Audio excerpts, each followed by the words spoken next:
నామినేషన్ల పర్వం ముగిసింది. కానీ పశ్చిమ గోదావరి జిల్లా ఉండి టీడీపీలో రాజకీయ ఉక్కపోత మాత్రం అలాగే కంటిన్యూ అవుతోంది. సిట్టింగ్ ఎమ్మెల్యే శివరామరాజు స్వతంత్ర అభ్యర్థిగా నామినేషన్ వేయడంతో సీన్ మళ్లీ మొదటికొచ్చింది.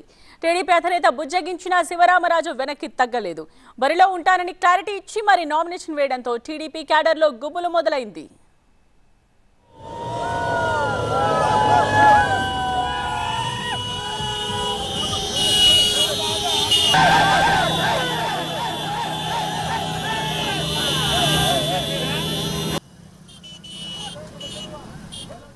సిట్టింగ్ ఎమ్మెల్యే శివరామరాజుకి ముందుగానే సీట్ కేటాయించింది అధిష్టానం. దీంతో టికెట్ ఆశించిన మాజీ ఎమ్మెల్యే రామరాజు అసంతృప్తిని వ్యక్తం చేశారు.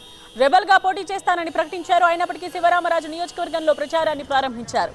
ఈ క్రమంలోనే రఘురామకృష్ణరాజు ఎంట్రీ ఇచ్చారు. చంద్రబాబుతో భేటీ కావడం, ఉండి టికెట్ ఆయనకు ఖరారు చేయడం చకచకా జరిగిపోయాయి. దీంతో శివరామరాజు డైలమాలో పడిపోయారు.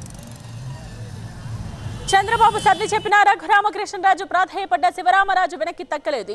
ఏడాదిగా ప్రయత్నించిన సంతానం కలగలేదా? నోవా IVF లో ఫెర్టిలిటీ ఎక్స్పర్ట్స్ ను కలవండి. మాతృత్వం కల నెరవేర్చుకోవడానికి ఉచితంగా సంప్రదించండి. వాళ్ళ స్వతంత్ర అభ్యర్థిగా భారీ ర్యాలీ మధ్య నామినేషన్ వేశారు.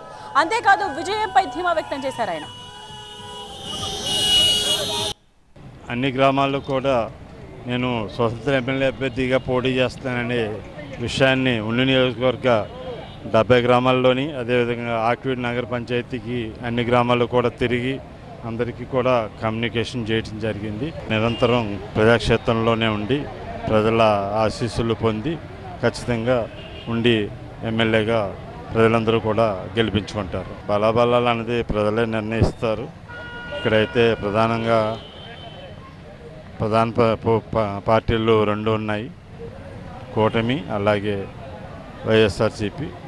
నేను ఉండి నియోజకవర్గంలోని ప్రజలకి ఆప్తుడిగా, ఆప్తబంధువుగా ప్రజలందరూ కూడా నన్ను అభిమానిస్తారు. ప్రజలందరూ కూడా నన్ను గెలిపిస్తారు.